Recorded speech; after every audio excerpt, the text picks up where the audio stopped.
नमस्कार साथियों, decode exam पर मैं शिवम आप सभी का बहुत बहुत स्वागत करता हूं। 151 क्लासेस का फ्री क्रैश कोर्स चल रहा है आपका, जो कि आपका मुख्य रूप से 27 अक्टूबर को टारगेट करते हुए उत्तर प्रदेश पीसीएस परीक्षा प्रारंभिक परीक्षा को टारगेट करते हुए ध्यान में रखते हुए है, लेकिन ये आरओ के लिए भी उतना ही समान रूप से उपयोगी है। इस कोर्स में आपके जितने भी जीएस के महत्वपूर्ण सेगमेंट हो सकते हैं, सब में से क्या क्या कहां से जहां से सवाल आते हैं, उन टॉपिक्स को फाइंड आउट करके इस लेक्चर के माध्यम से, इन लेक्चर्स के माध्यम से आपको प्रोवाइड कराया जा रहा है। ये आज इस सीरीज का 24वां लेक्चर है। लगभग 12 दिन से ये सीरीज चल रही है, 2 लेक्चर डेली रहते हैं, है ना। तो आप सभी से यही उम्मीद करता हूं, यही अनुरोध है कि इनको देखिए। मैं गारंटी के साथ कह सकता हूं कि 90% सवाल इन कक्षाओं में से ही छपेंगे, ठीक है, क्योंकि बहुत रिसर्च और बहुत R&D के बाद ये कक्षाएं आपके लिए लाई गई हैं। तो आज का जो हमारा टॉपिक है, आज जो हम सेगमेंट शुरू करने जा रहे हैं, वो है आपका मिडिवल इंडियन हिस्ट्री, मध्यकालीन भारतीय इतिहास, ठीक है। 5 से 6 कक्षाएं में मध्यकालीन भारतीय इतिहास में खत्म करा दूंगा, है ना। 2 कक्षाएं हमने जो है प्राचीन भारतीय इतिहास की कर ली है, उसकी भी 5-6 कक्षाएं संभवतः होंगी। और भारत का भूगोल और विश्व का भूगोल भी लगातार चल रहा है, जिसकी लगभग 10-10, 11-11 कक्षाएं भी होंगी। तो आप इन सबको देखते रहिए, जो सेगमेंट मुझे पढ़ाने हैं। बाकी अन्य अध्यापक भी अपने अपने सेगमेंट पढ़ा रहे हैं, जिनको आप अच्छे से देख समझ और टॉपिक को अच्छे से समझ सकते हैं। तो आज की इस कड़ी में हम शुरू कर रहे हैं मध्यकालीन भारतीय इतिहास। और मध्यकालीन भारतीय इतिहास जो शुरू होता है, वो होता है विदेशी आक्रमण से। भारत में जब मुस्लिम आक्रमण हुए, विदेशी आक्रमण हुए, विशेषतः मुस्लिम आक्रमण जो है, उस समय से माना जाता है मध्यकालीन भारत की शुरुआत, है ना। तो उसको हम देखेंगे, उसको समझेंगे। 2 बड़े टॉपिक आज की इस कक्षा में खत्म करेंगे। लगभग 1 घंटे की हमारी क्लास होती है। पहला विदेशी आक्रमण जो हुए हैं वो, दूसरा दिल्ली सल्तनत। दिल्ली सल्तनत के जो 5 प्रमुख वंश हैं, है ना, गुलाम, खिलजी, तुगलक और जो है सैयद और लोदी, इन 5 वंशों को देखेंगे। इन 5 वंशों के प्रमुख शासक व उनके प्रमुख बिंदु जो परीक्षाओं की दृष्टि से महत्वपूर्ण है, परीक्षाओं में जिनसे प्रश्न पूछा गया है, उन सबको देखेंगे, समझेंगे, ठीक है। चलिए तो शुरुआत करते हैं आज की अपनी इस कक्षा की। 712 ईस्वी में, या मैं कहूं 8वीं शताब्दी अगर मैं कहूं, इसका मतलब है 700 से लेके 800, है ना। 8वीं शताब्दी के शुरुआत में क्या हो रहा है, अभी जब हम एंशंट खत्म करेंगे तो हम हर्ष और इन पे गुप्तोत्तर में हर्षवर्ष पे खत्म करेंगे। तो हर्ष के समाप्ति के बाद, है ना, हर्षवर्धन के खात्मे के बाद, हर्षवर्धन की मृत्यु के बाद, जो ये कन्नौज वाला एरिया था, या दिल्ली वाला जो एरिया ये मैं कहूं, ये जो था, ये क्या हुआ, शासक रिक्तता की स्थिति हो गई। और यहां अब कौन शासन करेगा, इस स्थिति पे जो है सवाल पैदा हो गए। कौन शासन करेगा, ये जो है मामला गड़बड़ हो गया। 3 बड़े राजवंश हैं। कौन कौन से? पाल, ये जो आपको ब्लू कलर में दिख रहा है, पाल साम्राज्य है ना। ये प्रतिहार है, गुर्जर प्रतिहार हरे वाले, और ये राष्ट्रकूट वंश हैं। इन लोगों का इतने इतने एरिया में अपना अपना दबदबा है। तो पाल, प्रतिहार, राष्ट्रकूट में एक त्रिपक्षीय संघर्ष छिड़ गया, जिसका मेन उद्देश्य था कन्नौज पर कब्जा करना। सवाल पूछा जाता है, कन्नौज पर कब्जे को लेकर किन 3 वंशों के मध्य जो है युद्ध हुआ। तो त्रिपक्षीय संघर्ष के नाम से इसको इतिहास में जाना जाता है। लगभग 100 वर्ष ये युद्ध चला, है ना। लगभग 100 वर्ष ये जो है तीनातानी चली, यही 8वीं शताब्दी में। कौन कौन शामिल हुए इसमें? गुर्जर प्रतिहार, राष्ट्रकूट और पाल, या पाल, प्रतिहार और राष्ट्रकूट, ठीक है। कारण क्या था? कन्नौज पर आधिपत्य जमाने के लिए। क्यों? क्योंकि कन्नौज में शासक विहीनता की स्थिति थी। कोई बड़ा, वहां कहते हैं कि अर्जुन देव करके, हर्ष के बाद एक अर्जुन करके शासक ने, स्थानीय शासक ने वहां सत्ता स्थापित कर ली। लेकिन इसी समय विदेशी आक्रमण भी हो रहे हैं भारत पर। इस समय इधर से भी और चाइना की साइड से भी आक्रमण हो रहे हैं। तो जो अर्जुन था, उसको चाइनीज आक्रमण के समय क्या हुआ, वो लोग अपने साथ बंदी बनाकर ले गए, और माना जाता है उसकी वहीं डेथ हो गई थी। तो शासक रिक्तता की स्थिति हो गई। भाई हर्ष के बाद अर्जुन ने संभाला, अर्जुन के बाद कोई नहीं। तो ये 3 आ गए, पाल, प्रतिहार, राष्ट्रकूट, है ना। जैसे पड़ोसी का घर खाली हो जाए तो पड़ोसी का घर खाली हो जाता है तो पड़ोसी ही उसको लेने की सोचता है। बाहर वाला कोई आके, बाहर वाले तो चोर आते हैं लूट के चले जाते हैं, लेकिन पड़ोसी जो होगा ना वही उस पर कब्जा करने की सोचेगा। तो यही ये पड़ोसी कब्जा करने की सोचने लग गए। संघर्ष काल लगभग 100 वर्ष संघर्ष चला है। अंतिम विजय किसकी हुई? गुर्जर प्रतिहारों की। याद कैसे रखोगे? प्रतिहार, बोले हम हारेंगे नहीं, हम जीतेंगे। मतलब कन्नौज पर हार नहीं हुई, जीत हुई किसकी? प्रतिहारों की। ठीक है, तो ये यहां से आपको बात ध्यान रखनी है। ठीक है, उसके बाद अब ये इन तीनों वंशों पे भी थोड़ा थोड़ा देख लो। गुर्जर प्रतिहार कौन है, पाल कौन है, राष्ट्रकूट कौन है? तो गुर्जर प्रतिहार जो है उसके संस्थापक हैं नागभट्ट प्रथम। 730 ईस्वी में इस वंश की स्थापना हो रही है। राजधानी इनकी भीनमाल है। आप सिर्फ नागभट्ट याद रखना भाई, गुर्जर प्रतिहार है और नागभट्ट है ना, सबको स्वाहा कर देता है, इसलिए तो जीत गए थे, ऐसे करके ध्यान रख लेना। त्रिकोणीय संघर्ष किसके समय में प्रारंभ हुआ है? वत्सराज के समय प्रारंभ हुआ है। महमूद गजनवी के आक्रमण के समय गुर्जर प्रतिहार शासक कौन था? राज्यपाल था। महमूद गजनवी भारत पर 1000 ईस्वी में 1000 से 1025 तक 17 बार आक्रमण कर रहा है। उस समय गुर्जर प्रतिहार शासक कौन है? राज्यपाल है। ठीक है, तो ये सब बात, तीन बड़े शासक। गुर्जर प्रतिहारों का संस्थापक कौन है? नागभट्ट है ना। उसके बाद जो सब त्रिपक्षीय संघर्ष शुरू हुआ है वो किसके समय में हुआ है? वत्सराज के समय शुरू हुआ है। और महमूद गजनवी के आक्रमण के समय गुर्जर प्रतिहार शासक कौन है? वो है आपका क्या कहते हैं? राज्यपाल। फिर आ जाओ राष्ट्रकूट वंश में। तो राष्ट्रकूट का संस्थापक कौन है? दंती दुर्ग है ना। दंती दुर्ग संस्थापक जरूर याद रखना, मैचिंग में सवाल पूछा गया है, अलग से पूछा गया है। राजधानी भूलो कोई बात नहीं। एलोरा के कैलाश मंदिर का जो निर्माण है कृष्ण प्रथम, यह भी किसने कराया है? राष्ट्रकूटों ने। ठीक है, तो राष्ट्रकूटों ने ही कैलाश में जो एलोरा का कैलाश मंदिर है उसका निर्माण भी कराया है। अंतिम शासक कर्क द्वितीय है। आप सिर्फ दंती दुर्ग को याद रखेंगे और कैलाश मंदिर का निर्माण याद रखेंगे।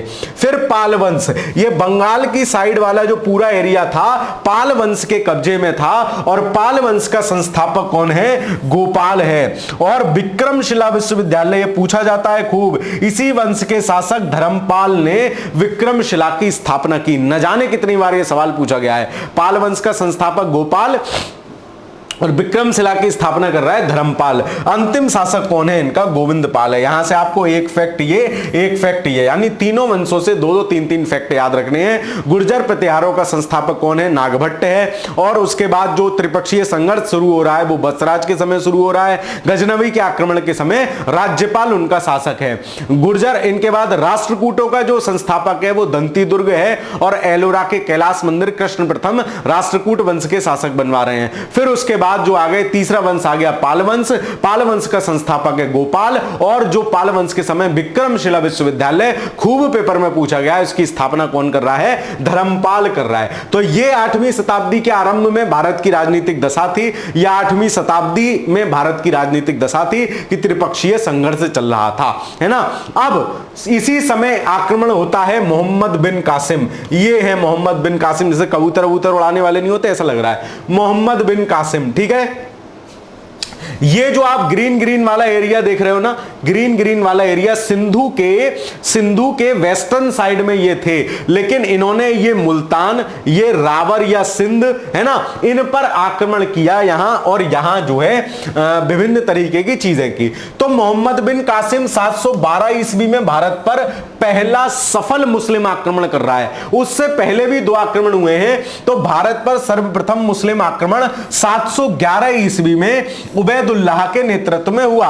इसके बाद 711 में ही दूसरा आक्रमण बुदैल के नेतृत्व में हुआ, उबैदुल्लाह और बुदैल के नेतृत्व में। ठीक है, तो पहला सफल आक्रमण है, लेकिन पहला मुस्लिम आक्रमण नहीं है मोहम्मद बिन कासिम का। उसके बाद 712 में मोहम्मद बिन कासिम के नेतृत्व में भारत पर पहला सफल मुस्लिम आक्रमण हुआ, है ना। और इस समय सिंध का शासक कौन था? इस समय सिंध का शासक था राजा दाहिर। सिंध कहें या फिर रावर, ये जो आपको मैप में दिखा मिलेगा रोर करके लिखा हुआ है ROAR, ये रावर है। यही रावर पर सिंध के शासक दाहिर पर आक्रमण किया मोहम्मद बिन कासिम ने, और दाहिर युद्ध में जो है वीर गति को प्राप्त हुए। युद्ध के दौरान राजा दाहिर की मृत्यु हो गई। राजा दाहिर के बाद उनकी रानी थी कौन, जिनका नाम था उनकी विधवा रनवाई। रनवाई ने वीरता पूर्वक जो है युद्ध कौशल का परिचय दिया, सामना किया, लेकिन जब उसको लगा कि मैं अपनी जान नहीं बचा पाऊंगी तो उसने जौहर कर लिया। जौहर प्रथा द्वारा अपने प्राणों की रक्षा की। तो यहां से क्या याद रखना है, 711 में भी उबैदुल्ला और बुदैल के नेतृत्व में 2 आक्रमण हुए हैं, लेकिन वो सफल नहीं हुए। 712 में पहला मुस्लिम आक्रमण हुआ है मोहम्मद बिन कासिम के नेतृत्व में, जो कि पूरी तरह से सफल आक्रमण था। ठीक है, आगे चलते हैं। इसके बाद देखते हैं, इसके बाद हमारा जो अगला महत्वपूर्ण चीज है वो है महमूद गजनवी। दूसरा जो है, इनकी क्रोनोलॉजी ही आपसे पूछ लेगा। मोहम्मद बिन कासिम MYQ है ना, उसके बाद महमूद गजनवी और मोहम्मद गौरी, 3 बड़े आक्रमणकारी आए हैं। तो महमूद गजनवी का क्या सिस्टम है, ये देखो, ये इसका गजनवी एम्पायर था, पूरा अफगानिस्तान से लेके मध्य एशिया से लेके। ये मैप भी मैं इसीलिए लगा के लाता हूं ताकि आपके दिमाग में एक इमेजिनेशन तो रहे। ये पूरा इनका अफगान एम्पायर था। तो गजनी के शासक सुबुक्तगीन का पुत्र था महमूद गजनी। भारत पर आक्रमण किया 17 बार, 1000 से 1027 के मध्य 17 बार भारत पर आक्रमण किया, और इनके आक्रमण का एक ही मूल उद्देश्य होता था, लूटमार मचाना। भारत जो कि सोने की चिड़िया कहा जाता था, आर्थिक रूप से काफी संपन्न क्षेत्र था, जिस कारण इन लोगों को यह चीज आकर्षित करती थी। यहां आते थे और लूट लाट के चले जाते थे। सोमनाथ के मंदिर पर आक्रमण किया है 1026 में महमूद गजनवी ने, और उस समय यहां का जो शासक था वो था भीम प्रथम, है ना। सोलंकी वंश का शासक है भीम प्रथम, और मोहम्मद गौरी जो युद्ध करेगा बाद में वो करेगा भीम द्वितीय से, है ना, उसी वंश का संस्थापक। तो भीम प्रथम था यहां। इसके दरबारी विद्वान थे मोहम्मद गजनवी के, इनको याद रखना पूछा जाता है। अलवरुनी था, अलवरुनी की किताब है किताबुल हिंद।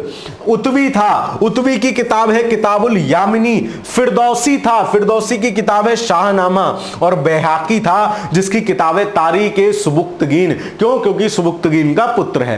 तो 4 गजनवी, नाम में भी 4 अक्षर हैं भाई, गजनवी नाम में भी 4 अक्षर हैं, और 4 बड़े इतिहासकार इसके साथ आए हैं। अलबरुनी आया है, उतवी आया है, फिरदौसी आया है, और बैहाकी आया है। अलबरुनी की रचना किताबुल हिंद। ये जितने फैक्ट लिखे गए हैं सब आपकी परीक्षा के प्रश्न हैं, आपकी परीक्षाओं में पूछे गए प्रश्न हैं।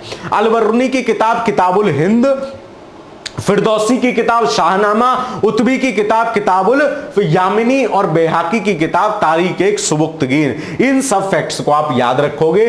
फिर आता है तीसरा मोहम्मद गौरी। मोहम्मद गौरी जो भारत पर आता है, भारत पर आक्रमण करता है। प्रथम आक्रमण इसने किया है 1175 ईस्वी में मुल्तान पर। मुल्तान कहां है, इस मैप में आराम से देख सकते हो। ये वाला जो एरिया है ये है आपका मुल्तान, मतलब सिंध के पार वाला एरिया जो है मुल्तान। तो मुल्तान पर आक्रमण किया। गुजरात पर आक्रमण किया कब, भीम द्वितीय के समय, जिसका नाम क्या था, मूलराज द्वितीय। इसने पराजित कर दिया 1178 ईस्वी में। मान नहीं रहा है लेकिन अभी भी, है ना। 1175 में आक्रमण किया, है ना, मुल्तान पे। 1178 में फिर जो है गुजरात में भीम द्वितीय ने कूट लिया इसे।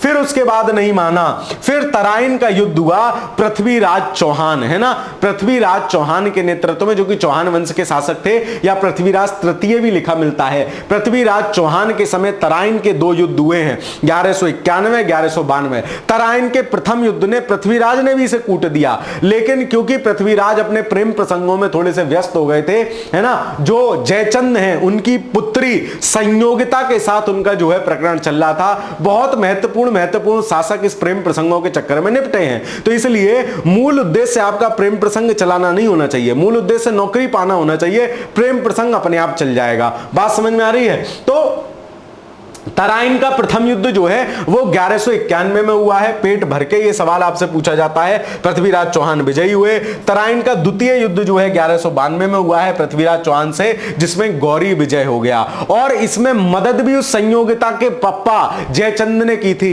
है ना, मतलब चुगली की थी, इसीलिए तो कहते हैं जयचंद ने जो है, जयचंद को नकारात्मक दृष्टि से देखते हैं, ठीक है। लेकिन उसके बाद गौरी ने जयचंद को भी निपटाया। 1194 में जयचंद से हो रहा है चंदावर। चंद से याद रख लोगे चंदावर, ठीक है। तो 1194 में जयचंद के साथ जो है चंदावर का युद्ध हो रहा है मोहम्मद गौरी का, और जयचंद को भी मोहम्मद गौरी जो है हरा दे रहे हैं, ठीक है। तो उसके बाद क्या होगा, इसके बाद क्या होगा, मोहम्मद गौरी ने जब हराया, अब वो यहां से वापस नहीं गया। यहां जो है उसने अपने गुलामों को बैठा दिया कि बेटा तुम यहां का शासन संभालो, ठीक है। अब यहां से लूट के गजनवी की तरह वापस नहीं गया, अपने गुलामों को बैठा दिया कि भाई साहब तुम लोग बैठो और यहां आराम से शासन करो। तो मोहम्मद गौरी का अंतिम अभियान जो था 1205 में पंजाब की खोखर जातियों के विरुद्ध था, और 1206 में जब मोहम्मद गौरी वापस जा रहा था तो जिन जातियों के खिलाफ उसने अंतिम अभियान किया था पंजाब में, खोखर जातियों के खिलाफ, उन्होंने ही उसको निपटा दिया और उनके हमले में मारा गया। अब 1206 में जब मोहम्मद गौरी मर गया तो मोहम्मद गौरी के 3 बड़े गुलाम हैं। कौन कौन से? यल्दौज, कुबाचा और कुतुबुद्दीन ऐबक, जिसमें यल्दौज, कुबाचा और कुतुबुद्दीन ऐबक, कुबाचा को दे दिया सिंध वाला क्षेत्र, ये जो क्षेत्र था सिंध वाला, ये दे दिया कुबाचा को। यल्दौज को दे दिया मुल्तान वाला क्षेत्र, और मुल्तान के इधर वाला सारा क्षेत्र दे दिया किसको? कुतुबुद्दीन ऐबक को, कि तुम यहां पर जो है, जाते समय ही वो अपने जो है गुलाम रख गया था कि तुम यहां का सिस्टम मैनेज करो, ठीक है। तो एक महत्वपूर्ण बात यहां ये और है कि मोहम्मद गौरी के साथ प्रसिद्ध संत शेख मुनिउद्दीन चिश्ती भी भारत आए, और संत मुनिउद्दीन चिश्ती ने भारत में चिश्ती संप्रदाय की स्थापना की। इस्लाम का जो सूफी संप्रदाय है वो माना जाता है चिश्ती सिलसिले से ही उसकी शुरुआत हुई थी, और वो मोहम्मद गौरी, मतलब जब भारत में इस्लाम आक्रमणकारियों ने स्थायित्व लिया तब ही सूफी संत शेख मुनिउद्दीन चिश्ती भी भारत आ गए मोहम्मद गौरी के साथ, और यहां पे उन्होंने चिश्ती संप्रदाय या चिश्ती सिलसिले की शुरुआत की। ये 3 जो है गुलाम थे। कुतुबुद्दीन ऐबक जो यहां रह गया, और इसका साम्राज्य क्या कहलाया? तुर्की साम्राज्य कहलाया। और कुतुबुद्दीन ऐबक जो यहां रह गया, उसने दिल्ली में मामलुक वंश या फिर गुलाम वंश की नींव डाली, जो कि आगे आने वाले 5 वंशों तक चलेगी। बाबर आकर जब मुगल वंश बनाएगा तब दिल्ली सल्तनत या गुलाम वंश का अस्तित्व समाप्त होगा, ठीक है। गुलाम वंश का तो अस्तित्व समाप्त हो जाएगा, लेकिन दिल्ली सल्तनत का अस्तित्व बाबर के आने के बाद समाप्त होगा। तो इस प्रकार जो है भारत में जो देसी राजा शासन कर रहे थे, जिन्होंने मोहम्मद गौरी को केवल इसलिए बुलाया था आके लूट लाट के चला जाएगा, उसने यहां स्थायित्व ले लिया और यहीं टिक के रह गया, ठीक है। चलिए तो शुरुआत करते हैं आपकी अपनी दिल्ली सल्तनत या विभिन्न दिल्ली सल्तनत के जो विभिन्न वंश हैं उनसे पढ़ना शुरू करते हैं। कौन कौन है? सबसे पहले आपसे एक सवाल यहीं से पूछा जाता है। क्या पूछा जाता है? सबसे पहले आपसे पूछेगा सल्तनत काल के वंशों की क्रोनोलॉजी। कैसे याद रखोगे? बोलूंगा नहीं लेकिन लिख देता हूं, ठीक है। तो इसको देख के ही तुम्हें आनंद आ जाएंगे और आधी बात तो यहीं याद आ जाएगी। जैसे इस वाले शब्द से कनेक्ट करोगे गुलाम वंश, इससे कनेक्ट करोगे खिलजी वंश, इससे कनेक्ट करोगे तुगलक वंश, इससे कनेक्ट करोगे सैयद वंश, और इससे कनेक्ट करोगे लोदी वंश। मतलब याद करने का सबसे आसान तरीका है जो मास्टर ने लिख दिया वो, ठीक है। लेकिन एक सवाल यहां से और पूछा जाता है, क्या कि इनमें से कौन सा वंश सबसे ज्यादा शासन समय किया और कौन सा सबसे कम समय शासन किया। देखते चलो तो इनमें सबसे ज्यादा, सबके ईयर लिखते चलो। गुलाम वंश कितने समय शासन कर रहा है? 86 साल। खिलजी वंश कितने समय शासन कर रहा है? 30 साल। तुगलक वंश कितने समय शासन कर रहा है? 92 वर्ष। सैयद वंश कितने समय शासन कर रहा है? 35 और 1 36 और 1 37 वर्ष। लोधी वंश कितने समय शासन कर रहा है? तो लोधी वंश भी लगभग 75 वंश शासन कर रहा है। मतलब इनमें सबसे ज्यादा समय किसका शासन है? सबसे ज्यादा समय शासन है तुगलक का। ठीक है, तुगलक याद रखना, बोले हमारे सारे तुगलकी फरमान हैं, हम सबसे ज्यादा समय शासन करेंगे, कैसे भी करके याद रख लेना। बोले तुगलक, टुगलुक टुगलुक करके, ठीक है, घोड़ा है ना, वो अभी शायरी तो आपने सुनी है, मैं यहां नहीं सुना रहा हूं। तो क्या है कि तुगलक वंश ने जो है सबसे ज्यादा समय शासन किया है। खिलजियों ने सबसे कम किया है। बोले क्यों? बोले खुजली ज्यादा थी। ऐसे भी याद रखो, क्रम वाले हैं भाई। खिलजियों ने कम कहा तो तुगलकों से कह गए कि तुम ज्यादा समय कर लेना, हमने तो सबसे कम समय शासन किया है। तो सबसे कम समय शासन किसने किया है? खिलजियों ने। खुजली थी ने जल्दी चले गए। और तुगलक जो है वो तुगलक तुगलक करते हुए सबसे लंबे समय तक दिल्ली सल्तनत का शासन करने वाला वंश रहा है ना, इन सल्तनत काल में। तो ये याद रखना दोनों फैक्ट। क्रोनोलॉजी के लिए मास्टर ने ये बता दिया है ना, खातू और शुरुआत वाला और बाद वाला अक्षर आप अपने आप पढ़ लो। गुलाम, खिलजी, तुगलक, सैयद, लोधी, 5 बड़े वंश हैं। यही क्रोनोलॉजी आपसे कई बार पूछी गई है। सबसे ज्यादा वाला भी सवाल पूछा गया है, सबसे कम वाला भी सवाल पूछा गया है। चलिए आगे चलते हैं। अब आते हैं अपना पहला वंश उठाते हैं, गुलाम वंश, दिल्ली सल्तनत का। गुलाम वंश के जो प्रमुख सुल्तान हैं वो ये हैं, है ना। संस्थापक कौन है? और गुलाम वंश के समय जो शासन हो रहा है वो इस एरिया पे हो रहा है। बात समझ गए? इस एरिया पे गुलाम वंश, गुलाम वंश मतलब 1206 से लेके 1290 ईस्वी, है ना, लगभग 86 वर्ष, लगभग 84 वर्ष। तो कुतुबुद्दीन ऐबक इस वंश का संस्थापक है, बड़ा शासक है, महत्वपूर्ण शासक है। इसके विषय में देखेंगे। आराम साहब बहुत कम समय रहा है, लगभग 8 महीने। दूसरा महत्वपूर्ण शासक है इसका इल्तुतमिश, है ना।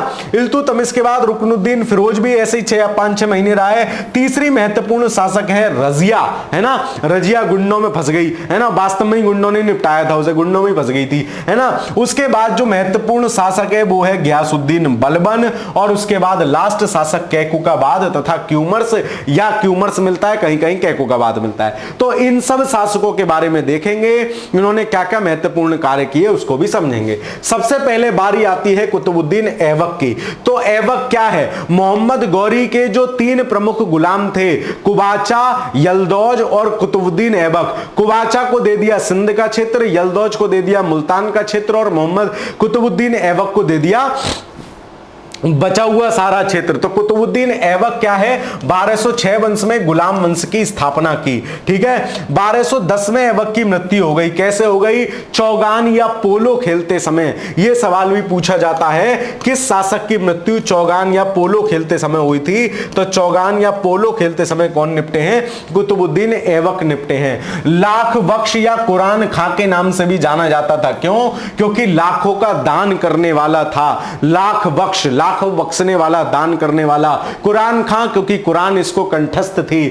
उसके बाद 3 महत्वपूर्ण निर्माण कर रहा है जो आपसे परीक्षा में प्रायः पूछे जाते हैं। कुतुबुल इस्लाम मस्जिद कहां है? दिल्ली में। किसने बनाया? नाम से स्पष्ट है, कुतुबुद्दीन ऐबक। कुतुबुल इस्लाम मस्जिद। दूसरा जो महत्वपूर्ण चीज बन रही है वो बन रही है अढ़ाई दिन का झोपड़ा। कहां? अजमेर में। कैसे याद रखोगे? अढ़ाई अजमेर, अढ़ाई अजमेर, है ना। तो अढ़ाई दिन का झोपड़ा, कुतुबुल इस्लाम मस्जिद, दोनों कौन बनवा रहा है? कुतुबुद्दीन ऐबक। तीसरा जो काम शुरू करवा रहा है वो कुतुब मीनार का काम शुरू करवा रहा है, कुतुब मीनार के बनने का। लेकिन पूरा कराता उससे पहले ही चचा चल बसे। ठीक है, तो कुतुबुद्दीन ऐबक ने, याद रखना, इसने अपने आप को सुल्तान नहीं कहा है, मलिक या सिपाह सलाहर की उपाधि धारण की है। स्वयं को सुल्तान नहीं कहा है कि मैं सुल्तान हूं। सुल्तान कौन कहेगा अभी आगे देखेंगे। ये सिपाह सलाहर या फिर जो है मलिक की उपाधि से ही शासन किया है। लाहौर इसकी राजधानी है। ठीक है, सुल्तान की पदवी धारण नहीं की है ना। कुतुबुद्दीन ऐबक ने लाहौर से शासन किया, लाहौर ही इसकी राजधानी थी। ठीक है, लाहौर ही इसकी राजधानी थी। बाद में इल्तुतमिश उठा के कहलाएगा। कुतुब मीनार का नींव जो है कुतुबुद्दीन ऐबक द्वारा प्रसिद्ध सूफी संत ख्वाजा कुतुबुद्दीन बख्तियार काकी उन्हीं के नाम से है ना। और मुइनुद्दीन चिश्ती किसके साथ आए, मोहम्मद गौरी के साथ आ गए, उनके शिष्य हैं काकी कुतुबुद्दीन बख्तियार काकी। इनकी स्मृति में ही कुतुब मीनार का निर्माण जो है शुरू कराया। इल्तुतमिश कालांतर में इसको पूरा कराएगा, इसका निर्माण को पूर्ण कराएगा। तो पहला महत्वपूर्ण शासक जो हो गया कुतुबुद्दीन ऐबक हो गया। उसके बाद जो दूसरा महत्वपूर्ण शासक है वो है आपका इल्तुतमिश। इल्तुतमिश क्या काम कर रहा है, इल्तुतमिश कह रहा है कि मैं अब जो है दिल्ली का शासक हूं। क्यों, लाहौर से सबसे पहले तो अपनी राजधानी उठा के दिल्ली लेके आया, कब 1211 में, 1210 में बन रहा है। 1210 में जब इल्तुतमिश निबट गए तो उसके बाद आराम शाह बना, लेकिन फिर उसके वो कुतुबुद्दीन ऐबक जब निबट गए तो आराम वो बना है, लेकिन उसके बाद इल्तुतमिश महत्वपूर्ण शासक है। राजधानी लाहौर से दिल्ली स्थानांतरित करी, पहला बड़ा काम किया। कुतुब मीनार का जो निर्माण था उसको क्या करा, पूर्ण कराया। और जो है इसने क्या किया, इल्तुतमिश ने खलीफा से स्वयं को सुल्तान की पदवी घोषित करा ली, क्योंकि संपूर्ण मुस्लिम जगत का खलीफा माना जाता था, धर्मगुरु माना जाता था बगदाद का खलीफा, वो जिसको कह देता था वो सुल्तान। तो इल्तुतमिश ने वहां से अपने आप को पदवी ग्रहण करा ली और दिल्ली का सुल्तान बना, दिल्ली का सुल्तान बना। इसीलिए इसको दिल्ली सल्तनत का वास्तविक संस्थापक भी लिखा मिलेगा, वास्तविक संस्थापक भी ये दिल्ली सल्तनत का था। ठीक है, चलो आगे चलते हैं। अब देखो फिर उसके बाद एकता व्यवस्था की शुरुआत कर रहा है। नाम है इल्तुतमिश, है ना, नाम है गुड्डू, नाम है बबलू। तो ये क्या कर रहे हैं, एकता व्यवस्था की शुरुआत कर रहा है। मतलब प्रांतों में बांट दिया अपने शासन को, छोटे छोटे एकतों में बांट दिया और वहां इक्तेदार। एक महत्वपूर्ण व्यवस्था और बनाई, तुर्कान चहलगानी या चालीसा मंडल, अपने आसपास 40 लोगों का प्रमुख एक कब्जेदार आइटम बनाया। मतलब सुल्तान के आसपास 40 महत्वपूर्ण लोग रहेंगे जो कि सुल्तान की गाएंगे, सुल्तान की खाएंगे, सुल्तान की सुनेंगे, सुल्तान को मजबूत करेंगे। तो चालीसा के मंडल का गठन किया। 2 मुद्रा चलाई है, चांदी का टका और तांबे का जीतल। ये भी सवाल आपसे पूछा गया है। ये जितनी बातें लिख रही हैं सब परीक्षा में आपसे सवाल पूछी ही गई हैं। उसके बाद इल्तुतमिश को दिल्ली सल्तनत का वास्तविक संस्थापक माना जाता है। क्यों, क्योंकि इसी ने अपनी राजधानी वहां से लाहौर से दिल्ली स्थानांतरित की, खुद को सुल्तान कहलवाया खलीफा से, और उसके साथ साथ जो 2 चचा लोग और थे ना, कुबाचा और यलदोज, उनको भी निपटा दिया, उनका भी दमन कर दिया। बोले अब अपन का एक छत्र राज होगा, अब मिर्जापुर और जौनपुर दोनों के हम ही होंगे, है ना। तो बुवाला सिस्टम हो गया यहां भी। चलो, क्योंकि कुतुबुद्दीन ऐबक और आराम शाह जो थे इन्होंने लाहौर से ही शासन किया था इसलिए, और दूसरा बाकी सबको भी निपटा दिया इसलिए। कुल इल्तुतमिश अलवारी तुर्क का था और कुतुबुद्दीन के समय में बदायूं का सूबेदार था, है ना। दूसरा, इसको गुलामों का गुलाम भी कहा जाता है। क्यों, क्योंकि गुलाम कुतुबुद्दीन ऐबक और कुतुबुद्दीन ऐबक का गुलाम था इल्तुतमिश। इल्तुतमिश को गुलामों का गुलाम भी कहते हैं। जहां भी अंडरलाइन कर रहा हूं ना, परीक्षा में सवाल है, पूछा गया है। इल्तुतमिश ने खलीफा से अधिकार पत्र प्राप्त करने वाला दिल्ली का प्रथम वैधानिक सुल्तान है। इल्तुतमिश के दरबार में प्रसिद्ध इतिहासकार मिनहाज उल सिराज रहते थे। मिनाल उस सिराज की किताब कई बार पूछी गई है, तबकात ए नासिरी। ठीक है, तबकात ए नासिरी। अगली क्लास जो MIH की होगी, मिडिवल इंडियन हिस्ट्री की होगी, उसमें हम लोग सल्तनत कालीन प्रशासन व्यवस्था, है ना, प्रमुख ग्रंथ, प्रमुख अधिकारी, ये सब भी देखेंगे। आज केवल वंशावली पढ़ेंगे, क्योंकि पूर्व निर्धारित जो टॉपिक हैं आपके, उसके हिसाब से आज का आपका टॉपिक यही है। और पूर्व निर्धारित टॉपिक की PDF डिवाइस कहां से प्राप्त कर सकते हो आप, डिकोड एग्जाम के टेलीग्राम चैनल से। ठीक है, जो आरंभिक मध्यकालीन इतिहास का महत्वपूर्ण स्रोत है, तबकात ए नासिरी। न जाने कितनी बार यह सवाल पूछा गया है, तबकात ए नासिरी किसकी रचना है, मिनहाल उल सिराज की रचना है, जो कि दिल्ली सल्तनत के आरंभिक इतिहास की जानकारी देता है। उसके बाद दूसरी दीदी आई रजिया। इल्तुतमिश चाहता था कि उसके बाद उसकी पुत्री रजिया जो है दिल्ली की सुल्तान बने, लेकिन चूंकि ये महिला थी और मुस्लिम जो ये थे धर्मगुरु वगैरह थे, ये महिलाओं को उतने अधिकार देने के पोषक नहीं थे, तो इन्होंने इल्तुतमिश के पुत्र रुकनुद्दीन फिरोज को गद्दी पे बैठा दिया, लेकिन वो शैतान प्रवृत्ति का था, थोड़े बहुत दिन बाद ही निपट लिया। उसके बाद रजिया ने स्वयं को जो है शासक स्थापित करा।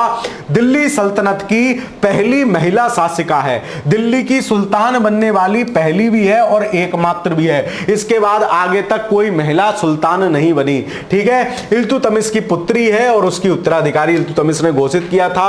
अल्तुनिया ने रजिया के विरुद्ध विद्रोह किया था, उसी से इसने जो है विवाह कर लिया था। लेकिन हरियाणा के पास कैथल जगह पड़ती है, वहां एक जगह से युद्ध में से आते समय रजिया को इसके विद्रोहियों ने निपटा दिया था। रजिया जो है एकदम खुले से पर्दा प्रथा का पालन नहीं करती थी, खुले से एकदम पब्लिक के सामने जाती थी, बढ़िया टोपी ओपी लगा के, कोट वोट पहन के, मतलब शासक की तरह से, है ना।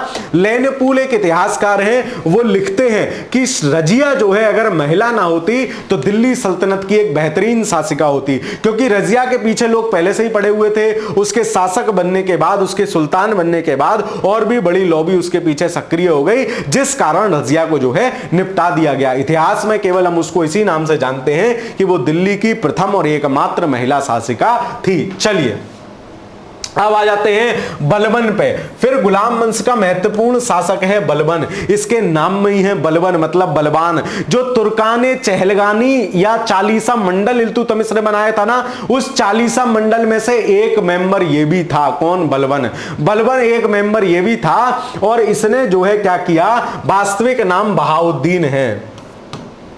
सबसे पहले तो तुर्काने चहलगानी को ही समाप्त कर दिया। क्यों? इसने देखा कि यह संगठन अब इतना मजबूत हो गया है, शासकों को ही निपटाने पे आ गया। मैंने खुद वही काम किया है, रजिया के समय जरूरत से ज्यादा हस्तक्षेप किया और अपने हाथ में सत्ता की बागडोर ले ली। सबसे पहले तो इसने उसी को निपटा दिया, तुर्काने चहलगानी को ही समाप्त कर दिया। उसके बाद जिल्ले इलाही की उपाधि धारण की तथा स्वयं को नियामत ए खुदाई कहा। जिल्ले इलाही मतलब धरती पर अल्लाह का स्वरूप, धरती पर अल्लाह का नुमाइंदा हूं मैं, या मैं यूं कहूं कि दैवीय राजत्व के दैवीय सिद्धांत का प्रतिपादन किया।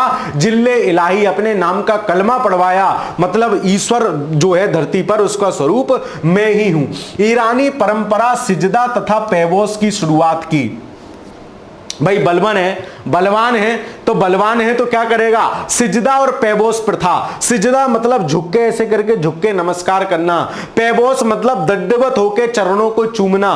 तो सिजदा और पैबोस प्रथा, भाई ऐसा काम तो कौन करा पाएगा, बलवान ही करा पाएगा। सर एकदम से याद हो गया, बलवान ही करा पाएगा मतलब बलवान ने किया। लौह और रक्त नीति अपनाई, मतलब खून का बदला खून, लौह और रक्त नीति का मतलब यह है, खून का बदला खून नीति अपनाई, मतलब यह काम भी कौन कर पाएगा, सर जो बलवान होगा, जो बलवान होगा वही कर पाएगा। तो लौह और रक्त की नीति भी अपनाई। नौरोज त्योहार मनाना शुरू किया।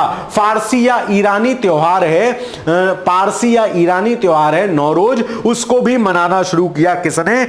जो है बलवान ने। भाई बलवान है, कुछ भी कर सकता है। तो ये सब काम बलवान ने किए और जितने फैक्ट लिखे हुए हैं ये सब परीक्षा के प्रश्न हैं। बलवान ने राजत्व के संबंध में दैवीय अधिकारों पर बल दिया, साथ ही अपने दरबार को ईरानी तौर तरीकों से सजाया। मतलब कहा कि देवता का नुमाइंदा, अल्लाह का नुमाइंदा धरती पे मैं हूं या मैं ही अल्लाह हूं, ठीक है। भगवान से बलवान ने पहले उलेमाओं को राजनीति में बहुत महत्व था, सबको खत्म कर दिया। जो इसे लगा कि जो मेरे रास्ते का कांटा होगा, जो उंगलियां करेगा, सबको हटाओ। मतलब पहले चालीसा मंडल हटा दिया, फिर उलेमाओं से कहा कि तुम भी अपने काम से काम रखा करो, ज्यादा लकड़ियां मत किया करो इधर उधर, ठीक है। बलवान ने ईरानी या पारसी त्योहार नवरोज या नौरोज का मनाना आरंभ किया।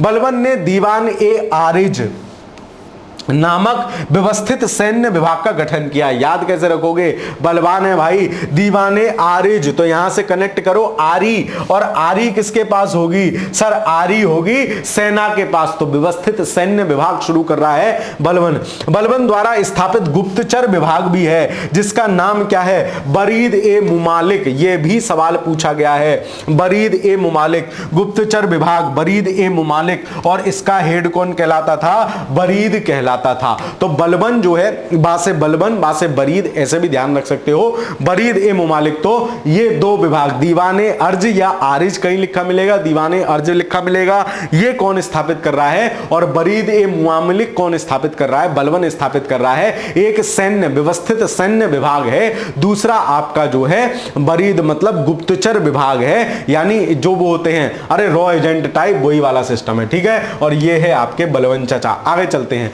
अब आ गए हम खिलजी वंश। दूसरा महत्वपूर्ण वंश कौन सा था, तो इनमें जो महत्वपूर्ण शासक थे, कुतुबुद्दीन ऐबक था, इल्तुतमिश था, रजिया थी, बलबन था, यही चार महत्वपूर्ण शासक थे। अंतिम शासक इनका कौन था खिलजी वंश का, कैमुकर्स या क्यूमर्स या कैकुकाबाद, ठीक है, कैकुबाद या क्यूमर्स जो है गुलाम वंश का अंतिम शासक था। नया वंश स्थापित हो रहा है खिलजी, और ये जो आप बॉर्डर देख रहे हो खिलजी वंश का, ये आपका मदुरई पांड्य शासकों तक, बाद में अलाउद्दीन खिलजी आक्रमण करके वहां तक पहुंचा। तो क्या है, क्यूमर्स की हत्या कर दी और खिलजी वंश की स्थापना कर दी किसने, जलालुद्दीन खिलजी ने या जलालुद्दीन फिरोज खिलजी ने, है ना। मलिक छज्जू ने इसके समय विद्रोह किया था, कोई बात नहीं। 1296 में इसके भतीजे अलाउद्दीन खिलजी, ठीक है, वही जो हा हा हा वाला है वही अलाउद्दीन खिलजी है, उसी ने जो है क्या कर दिया, इसको भी निपटा दिया। बोले जैसे तुम निपटा के शासक बने वैसे ही मैं निपटा के तुम्हें शासक बनना हूं। तो दूसरा महत्वपूर्ण शासक जो आता है वो है अलाउद्दीन खिलजी, ये रहा, ठीक है।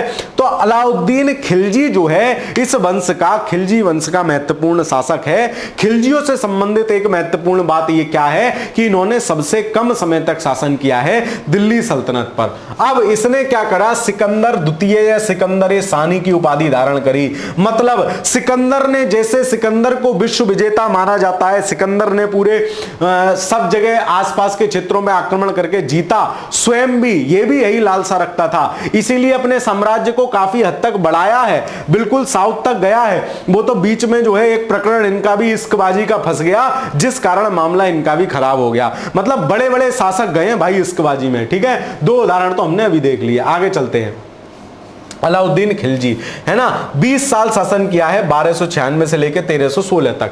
प्रथम आक्रमण कब किया है, इसके जो आक्रमण है, इसके जो अभियान है, इनकी क्रोनोलॉजी आपसे पूछी जाती है। पहला आक्रमण जरूर ध्यान रखना, गुजरात के विरुद्ध किया है, और गुजरात के विरुद्ध आंदोलन में ही इसको एक उभयलिंगी जो है मिल गया, जिसका नाम है मलिक काफुर, ठीक है। मलिक काफुर नामक दास इसे गुजरात से ही प्राप्त हुआ, ट्रांसजेंडर था मलिक काफुर, है ना। और मलिक काफुर को कहा जाता था 1000 दिनारी, क्योंकि उसको 1000 दिनारी लेके जो है खरीदा था। तो गुजरात अभियान के दौरान ही जो है मलिक काफुर मिला। यह भी सवाल पूछा गया है, सबसे पहला अभियान कहां का था, गुजरात का था, यह भी सवाल पूछा जाता है। प्रारंभ किया गया कार्य, इसने क्या करा, 20 साल के अपने छोटे से शासनकाल में इतना काम कर गया कि देखो हम कितने बड़े स्वरूप में इसको पढ़ रहे हैं। क्या क्या काम किया, भूमि का मापन व्यवस्था शुरू कर दी। बोले जमीन नापो, किसके पास कितनी है, बोले ज्यादा जो पैसा लोगों के पास होता है ना, ये विद्रोह करते हैं, इनकी जमीनें कम करवाओ। सबकी जमीनें नपवाई, मतलब भूमि की पैमाइश कराकर लगान वसूल करना शुरू किया। इसके लिए दीवाने मुख्तराज नामक विभाग की भी स्थापना कर रहा है। दीवाने मुख्तराज, बोले मुफ्त का राज किसी का नहीं होगा, जमीनें बन बन के सबकी जमीन खिंचेंगी और लोगों की जमीन लेके राज्य की जमीन में वृद्धि की, राज्य की आय में वृद्धि की। बोले लोगों के पास उतना ही पैसा होना चाहिए जितनी उनको जरूरत है। तो ये बड़ा काम किया।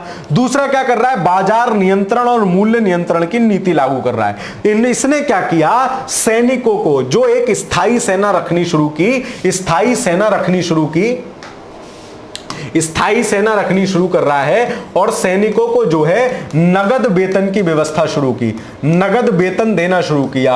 अब नगद वेतन सैनिकों को देगा तो क्या होगा, फिक्स्ड वेतन देना शुरू कर दिया। तो बाजार नियंत्रण भी लागू करना शुरू कर दिया कि बाजार पर देखो नियंत्रण है कि नहीं, दाम आसमान तो नहीं छू रहे हैं। मूल्य नियंत्रण प्रणाली सैनिकों के लिए विशेषता। इसके लिए शहनाई मंडी एक नया पद सृजित किया, जो कि बाजार में घूम घूम कर देखता था कि कोई बदतमीजी, कोई शैतानी तो नहीं कर रहा है। घोड़ों को क्योंकि स्थायी सेना रख ली है तो घोड़ों की दाग और हुलिया प्रथा शुरू कर दी कि घोड़ों पर दाग लगाने की प्रथा, घोड़ों को दागने की प्रथा, ताकि पता रहे कि ये अलाउद्दीन वाले घोड़े हैं, है ना। और सैनिकों का हुलिया रखा जाना, मतलब ऐसा नहीं कि राम सिंह के नाम पे श्याम सिंह लड़ने आ गए, सैनिकों का भी हुलिया रखा जाने लगा। तो ये इसके बड़े महत्वपूर्ण बड़े बड़े कार्य थे, जिसमें पहला अभियान गुजरात का था। कर्णदेव शासक है। रणथंबोर, मेवाड़, मालवा, जालोर, देवगिरी, है ना, बारंगल, द्वार समुद्र। लास्ट अभियान जो था मदुरई के वीर पांडे या पांडे शासकों के मध्य था। तो आपको जो याद रखना है, यद्यपि क्रोनोलॉजी भी पूछी गई है, लेकिन ऐसे ध्यान रख लेना कि गुजरात था, गुजरात के बाद रणथंबोर था, पांडे सबसे लास्ट में था, मालवा, मारवाड़ थे, ऐसे करके ध्यान रख लेना। तो आपका क्रोनोलॉजी वाला सवाल आएगा तो सही हो जाएगा, अगर पहला और अंतिम भी अगर आपको याद है तो। ठीक है, चलिए, तो ये इससे रिलेटेड हमने सारी बातें देख ली। अंतिम शासक जो खिलजी वंश का है वो कौन है? नसरुद्दीन खुसरो, है ना। इसको निपटा के फिरोज शाह तुगलक जो है तुगलक वंश की नींव रखेगा। तो अलाउद्दीन खिलजी, मलिक काफूर मिला है गुजरात विजय से, ठीक है, 1000 दिनारी भी कहा जाता है, सवाल पूछा गया है। अलाउद्दीन की दक्षिण भारत की विजय के संबंध में इतिहासकार लिखते हैं कि वह मध्य युग का पहला शासक था जिसने विंध्य श्रृंखला को पार किया। विंध्य श्रृंखला कहां पड़ती है? ये वाली, ये है ना, ये श्रृंखला जो है विंध्य श्रृंखला पड़ती है। वह पहला ऐसा शासक था जिसने विंध्य श्रृंखला को जो है क्या किया? पार किया। ठीक है, उसके बाद अलाउद्दीन के दक्षिण के अभियानों की विस्तृत जानकारी कौन देता है? बर्नी द्वारा लिखी गई तारीख-ए फिरोज शाही। तो याद रखना, नाम इसका तारीख-ए फिरोज शाही है, कई बार पेपर में पूछा गया है ना। बर्नी अलग है, अलबरूनी अलग है। वो अलबरूनी किसके साथ आया था? मोहम्मद गौरी के साथ आया था। बर्नी किसके समय का इतिहासकार है? अलाउद्दीन खिलजी के समय का इतिहासकार है। तथा अमीर खुसरो की रचना कौन सी? खजायन उल फतूह बा इस्लामी की रचना फतूह उल सलातलीन से जो है इसके बारे में जानकारी मिलती है। तो बर्नी की रचना तारीख-ए फिरोज शाही है ना। अमीर खुसरो की रचना खजायन उल फतूह है। अलाउद्दीन ने स्थायी सेना रखी जो कि हमेशा राजधानी में रहती थी। अलाउद्दीन का मानना था कि अधिक धन संग्रह के कारण लोगों में विद्रोह की भावना पनपती है, अतः उसने खालसा भूमि की अतिरिक्तता में वृद्धि की। मतलब राज्य के पास भूमि है, नापो कितनी जमीन है? बोले चचा कै जने हो? बोले 2। बोले 10 बीघा में काम चल जाएगा, बाकी दे दो इधर। मतलब खालसा भूमि, राज्य की इनकम बढ़ाई, राज्य की इनकम बढ़ी तो राज्य का जो है मजबूत हुआ। और अलाउद्दीन ने ही घरी कर और चरी कर भी लगाया, मतलब गृह कर जो आजकल आप हाउस टैक्स वगैरह देते हो वैसा, है ना। और चरी कर मतलब चारागाह, पशुओं को फ्री में चरा के नहीं ले जाओगे, पैसा दोगे उसका भी। तो इस प्रकार के ये सब काम जो है अलाउद्दीन खिलजी के थे। अब आते हैं हम तुगलक वंश में। सबसे पहले गियासुद्दीन तुगलक तुगलक वंश की स्थापना कर रहा है। तुगलक वंश का संस्थापक है, तुगलकाबाद नामक नगर बसा रहा है, उदारता की नीति अपनाई और नहरों का निर्माण कराने वाला प्रथम सुल्तान था। याद रखोगे, गियासुद्दीन तुगलक नहरों का निर्माण कराने वाला प्रथम सुल्तान है गियासुद्दीन तुगलक। ठीक है, चलो, ये तुगलक वंश के समय पूरा एम्परार है तुगलक वंश का। आगे चलते हैं। दूसरा जो महत्वपूर्ण इनका शासक है, बड़ा शासक है, वो है एमबीटी मोहम्मद बिन तुगलक, जिसको पागल मूर्ख की भी संज्ञा दी जाती है, विद्वान मूर्ख की भी संज्ञा दी जाती है। क्यों? क्योंकि इसने काम तो कुछ बड़े बड़े किए और बहुत कुछ सोच समझ के भी किए, लेकिन उनका जो अर्थ निकला या उनका जो निकलना चाहिए था, जो परफेक्शन था, वो नहीं हो पाया। देखो क्या क्या, वास्तविक नाम इसका उलूक खां जूना खां है ना। फिर इसने क्या किया? दोआब में कर वृद्धि कर दी। दोआब मतलब गंगा यमुना के जो मध्य का क्षेत्र है, क्योंकि वो ज्यादा सिंचित क्षेत्र है, ज्यादा मात्रा में वहां फसल उग रही है, इसलिए इसने दोआब में कर वृद्धि कर दी। अब कर वृद्धि कर दी, जनता से ज्यादा टैक्स लोगे तो जनता जो है दुखी हो जाएगी। ये बात इसकी समझ में नहीं आई और फलस्वरूप विद्रोह पनपा।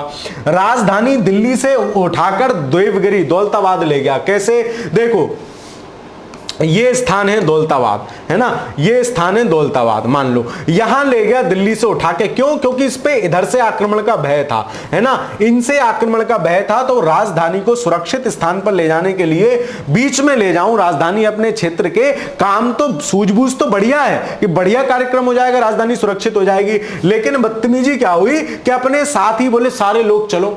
इतिहासकार तो यहां तक लिखते हैं कि दिल्ली में जो है छत पे चढ़ के देखता था, किसी घर से अगर धुआं निकल रहा है तो उसे ही बंटवा लिया, है ना, बहुत इंतजाम करवाए, लेकिन राजधानी को फिर से इधर वापस लाना पड़ा, जिस कारण जो है ये डिसीजन भी इसका बेकार साबित हुआ, अच्छा साबित नहीं हुआ। सांकेतिक मुद्रा चलाई, मतलब राज्य में जब जो है धातु मुद्रा चलाओगे तो पैसा वैसा ज्यादा खर्च करना पड़ेगा, तो इसने सांकेतिक मुद्रा चला दी, है ना, चमड़े की इत्यादि। फलस्वरूप क्या हुआ, लोग अपने घर पे छापने लग गए मुद्रा, इकोनॉमी कोलैप्स कर गई। खुरासन और कराचिल अभियान, खुरासन अभियान मध्य एशिया के लिए था, जिसमें मिस्र से इसने समझौता करके एक बड़ी सी सेना तैयार करी, उन्हें 1 साल का अग्रिम वेतन दिया उन सेनाओं को। लेकिन मध्य भारत में जो है स्थिति बदल गई, सेना धरी की धरी रह गई, बड़ा आर्थिक नुकसान हुआ। कराचिल अभियान, इधर रशिया साइड जो है अभियान करना था ऊपर की तरफ, हुआ क्या कि जो है गलत समय चुन लिया, जिस कारण ठंड के समय पे वहां पे अभियान चला दिया और ठंड में तमाम सैनिक मर गए, जिस कारण जो है बड़ी सैन्य क्षति हुई। तो ये 4 बड़े काम इसने किए, इसी क्रोनोलॉजी में किए। पहले द्वाब में कर वृद्धि की, फिर राजधानी स्थानांतरित की, फिर जो है आपका सांकेतिक मुद्रा चलाई और कराचिल और खुरासन अभियान, है ना। ये 4 बड़े काम जो है एमबीटी के समय थे, मोहम्मद बिन तुगलक के समय, जो है सफल नहीं हो पाए, बेकार रहे, जिस कारण जो है इसको पागल मूर्ख की संज्ञा दी गई, या विद्वान मूर्ख जो है इसको कहा गया, है ना। मृत्यु के बाद भी विभिन्न इतिहासकारों ने लिखा कि मोहम्मद बिन तुगलक को जनता से और जनता को मोहम्मद बिन तुगलक से आजादी मिल गई। दीवाने अमीर कोही, है ना, कोही को याद कर लो, कृषि ही, कोही मतलब कृषि ही, कृषि विभाग की स्थापना करी दीवाने अमीर कोही। इब्न बतूता इसके समय में यात्री आ रहा है, मोरक्को यात्री है इब्न बतूता, दिल्ली का काजी नियुक्त कर दिया उसको कि तू बेटा दिल्ली का काम नाम देख। इब्न बतूता भारत आया और इब्न बतूता का ग्रंथ कौन सा है, रेहला है ना। तो इब्न बतूता किसके समय भारत आ रहा है, इब्न बतूता मोहम्मद बिन तुगलक, एमबीटी के समय, है ना। इब्न बतूता और तुगलक ऐसे याद रख लेना, तूता तुगलक, तो मोहम्मद बिन तुगलक के समय आ रहा है इब्न बतूता, जिसको दिल्ली का काजी नियुक्त कर रहा है 1333 ईस्वी में, ठीक है। तो संकट के समय और क्या काम कर रहा है, देखो काम कितने बढ़िया हैं। कृषि पे संकट आएगा तो बोले कृषि ऋण दे दो, और उसका नाम रख दिया तकाबी, है ना, उस कृषि ऋण का नाम रखा तकाबी। देखते हैं अभी आगे, देखो कृषकों को सहायता प्रदान करने के लिए दीवाने कोही, ये हमने पीछे देख लिया, कृषि विभाग, सिंचाई के लिए कुएं खुदवाए, अकाल पड़ने पर कृषकों को हेल्प कर रहा है, कृषि ऋण दे रहा है जिसका नाम है तकाबी, कृषि ऋण दे रहा है। उनको बीज खरीदने के लिए, हर खरीदने के लिए दूसरा ऋण दे रहा है जिसका नाम है सोनधर। तो आपसे पूछ सकता है, तकाबी तो पूछा गया है, सोनधर नहीं पूछा गया है। सोनधर भी आपसे पूछ सकता है, किस लिए ऋण थे सोनधर, कौन देता था, तो एमबीटी दे रहा है। और किस लिए दे रहा है, एमबीटी दे रहा है हल व बीज खरीदने के लिए सोनधर, और ऋणग्रस्तता की स्थिति में, संकट की स्थिति में तकाबी दे रहा है, ठीक है। चलिए, दिल्ली के सुल्तानों में पहला सुल्तान था जो हिंदुओं का त्योहार मुख्यतः होली में भाग लेता था। तो नौरोज किसने मनाना शुरू किया था, बलबन ने, बलवान है वो कुछ भी कर सकता है। और एमबीटी मोहम्मद बिन तुगलक जो है किसमें आया, होली का त्योहार मनाना शुरू किया। यह भी सवाल पूछा जाता है। मोहम्मद बिन तुगलक में अपने दरबार में जैन विद्वान जिन प्रभु सूरी और राजशेखर का भी स्वागत किया। यह भी सवाल आपसे पीवाईक्यू में पूछा गया है। जितने फैक्ट यहां लिखे हुए हैं ना, जो भी महत्वपूर्ण हो सकते हैं, बहुत रिफाइन करने के बाद आपको यह मटेरियल प्रस्तुत किया जाता है, जो आप 1 घंटे में देख लेते हो, है ना। और बहुत से तो 2x स्पीड पे करके 40 मिनट में ही खत्म कर लेते हैं। तो आपकी जिम्मेदारी बनती है कि आप वीडियो को लाइक करके जाओ और वीडियो पे कमेंट, है ना, लाइव स्ट्रीम होने के बाद कमेंट करके जाओ कि सर आनंद आया, या फिर आपकी कक्षा से हमें लाभ हो रहा है, फायदा हो रहा है। तभी तो कक्षा कराने वाले, मेरे नहीं, किसी भी टीचर, जहां आपको अच्छा लगता है वहां जरूर कमेंट किया कीजिए, ताकि जो भी काम कर रहा है उसको मोटिवेशन मिलता है कि हाँ मुझे ये चीज कंटिन्यू रखनी चाहिए। चलिए, अगला जो शासक है वो है फिरोज शाह तुगलक, या इसको बोलते हैं एफएसटी। वो सबसे पहले जीएसटी है, गयासुद्दीन तुगलक, फिर एमबीटी है मोहम्मद बिन तुगलक, फिर ये एफएसटी है। इसने क्या किया, फिरोज शाह तुगलक ने इस्लामी कानून द्वारा स्वीकृत केवल 4 कर, खराज, खुम्स, जजिया, जकात, है ना। जजिया, जकात, जजिया क्या होता था, गैर हिंदुओं से लिए जाने वाला धार्मिक यात्रा में सुरक्षा देय कर, ठीक है। जकात क्या होता था, अमीर मुसलमानों से गरीब मुसलमानों की भलाई के लिए लिया जाने वाला कर। जजिया, जकात, खराज क्या होता था, एक खराज होता था भूमि कर और एक खुम्स होता था युद्ध में लूट का भाग। ये 4 कर जो है प्रमुख थे, यही 4 इसने रहने दिए। इसने क्या करा, ब्राह्मण, अब तक ब्राह्मणों पर जजिया नहीं लगता था, ब्राह्मणों पर भी जजिया लगाया, FST। तो याद रखना, ब्राह्मणों पर जजिया फिक्स किया, FST किया किसने, फिरोज शाह तुगलक ने। यह सवाल भी आपसे परीक्षा में पूछा जाता है। शसगनी नामक सिक्का भी चलवाया, कौन चला रहा है, फिरोज शाह तुगलक। उसके सिवा सिंचाई कर हक्के शर्म लगाने वाला दिल्ली का पहला सुल्तान है। गयासुद्दीन तुगलक तो नहरें शुरुआत करवा दी, लेकिन फिरोज शाह तुगलक ने बड़ी मात्रा में नहरें दिल्ली के अंदर बनवाई, बड़ी मात्रा में नहरें बनवाई। सर्वप्रथम लोक निर्माण विभाग PWD, भाई नहरें बनाएगा कौन, बोले PWD बनाएगा, लोक निर्माण विभाग की स्थापना करी। इसने कौन कौन से नगर बसाए, फतेहाबाद, हिसार, फिरोजपुर, जौनपुर। अपने भाई मोहम्मद बिन तुगलक की याद में, जिसका वास्तविक नाम उलूग खां या जूना खां था, उसकी याद में जौनपुर नगर बसाया, फिरोजाबाद नगर बसाया। जौनपुर को याद रखोगे, पूछता है किसने, FST ने।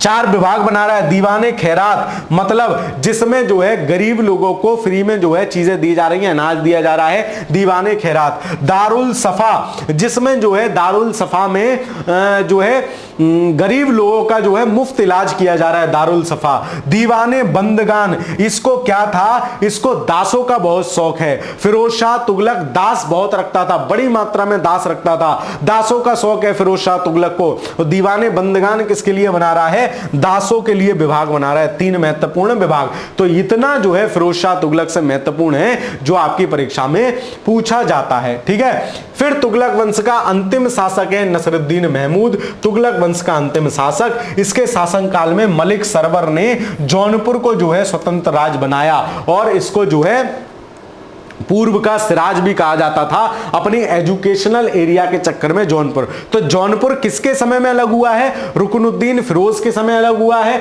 नसरुद्दीन महमूद के समय सॉरी अलग हुआ है, और कौन, मलिक सरवर जो है उसकी स्थापना कर रहा है। एक बड़ी काम इसके समय में, नसरुद्दीन के समय और हो रही है, 1398 में तैमूर आक्रमण कर रहा है दिल्ली पे। तो तैमूर आक्रमण पूछा जाता है किसके समय हुआ, तो नसरुद्दीन महमूद के समय हुआ तैमूर का आक्रमण। कब, 1398 ईस्वी में तैमूर लंग ने जो है आक्रमण किया। तो ये जो है तुगलक वंश के महत्वपूर्ण सुल्तान थे।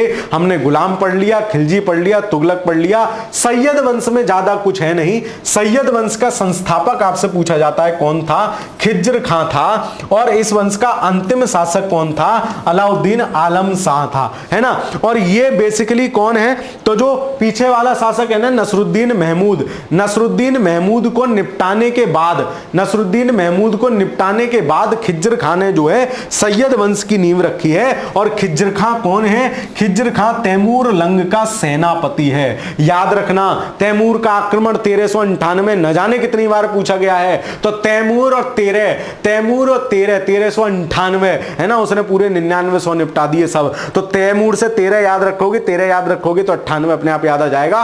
1398 में तैमूर लंग का आक्रमण हो रहा है, किसके समय, नसरुद्दीन महमूद के समय। और खिज्र खां उसके बाद सैयद वंश की स्थापना कर रहा है। ठीक है, सबको लगता है जब पूछा जाता है ना सबसे कम समय किस वंश ने शासन किया, सबको लगता है यार सैयद तो जान ना ज्यादा कोई मास्टर पढ़ाता है ना इन्होंने कुछ किया, सबसे कम सैयदों ने ही शासन किया होगा। सैयद ने नहीं किया है, सबसे कम खिलजियों ने शासन किया है, याद रखना। और सबसे ज्यादा किसने किया है, तुगलकों ने शासन किया है। यह सवाल भी आपसे पूछा गया है, मैंने आपको 2-3 बार इसीलिए बता दिया। अब आते हैं लोदी वंश पे, है ना। लोदी वंश दिल्ली सल्तनत का अंतिम वंश है लोदी वंश। बहलोल लोदी नामक व्यक्ति जो है इस वंश की स्थापना कर रहा है। बहलोल नामक सिक्का चला रहा है, बहलोल लोदी।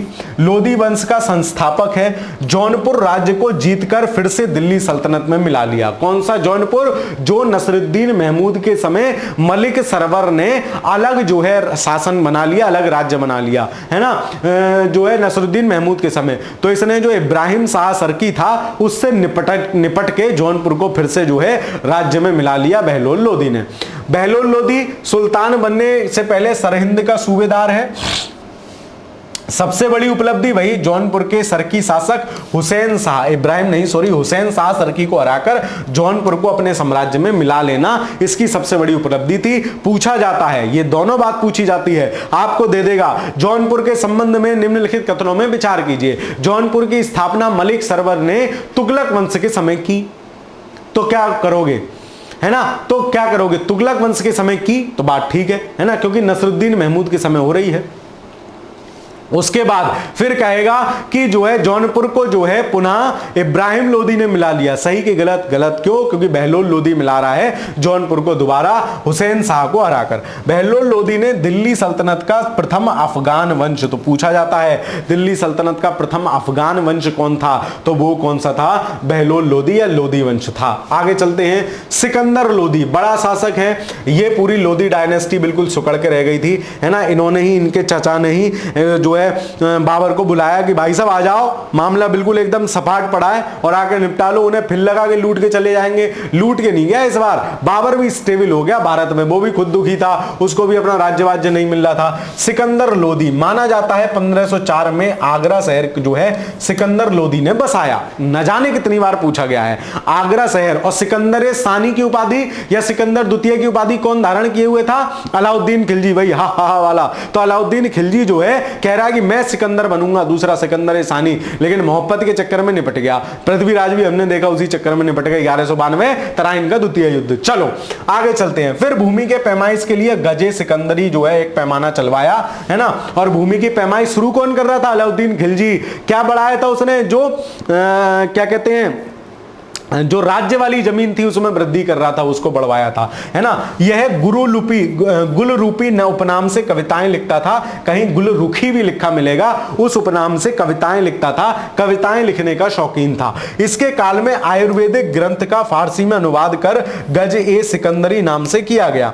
मान विद्या के ग्रंथ लज्जते सिकंदरी की भी रचना हुई है। लज्जते सिकंदर शाही क्या है? वही गायन, मान नहीं होगा, ये गायन विद्या होगा। गायन विद्या के ग्रंथ लज्जते सिकंदरी की रचना भी इस समय हुई है, ठीक है। तो सिकंदर लोदी आगरा बसा रहा है, राजधानी दिल्ली से आगरा स्थानांतरित कर रहा है। ये रहा, आगरा शहर को स्थापित कर उसको अपनी राजधानी बनाया। भूमि माप के लिए 39 अंगुल का पैमाना विकसित किया, जिसको गजे सिकंदरी कहा गया है। सवाल पूछे गए हैं सारे। फारसी भाषा का जानकार था। गुलरुखी उपनाम से कविताएं लिखता था। किसमें? फारसी में। सिकंदर के काल में संगीत से संबंधित ग्रंथ लज्जते सिकंदर शाही या लज्जते सिकंदरी कहीं कहीं मिलेगा। ये जो है सिकंदर से रिलेटेड जो सवाल थे आपसे पूछे गए हैं परीक्षा में, वो सारे महत्वपूर्ण सवाल हैं। उसके बाद देखते हैं लोदी वंश का अंतिम शासक, देखते हैं इब्राहिम लोदी। इब्राहिम लोदी चचा ये रहे।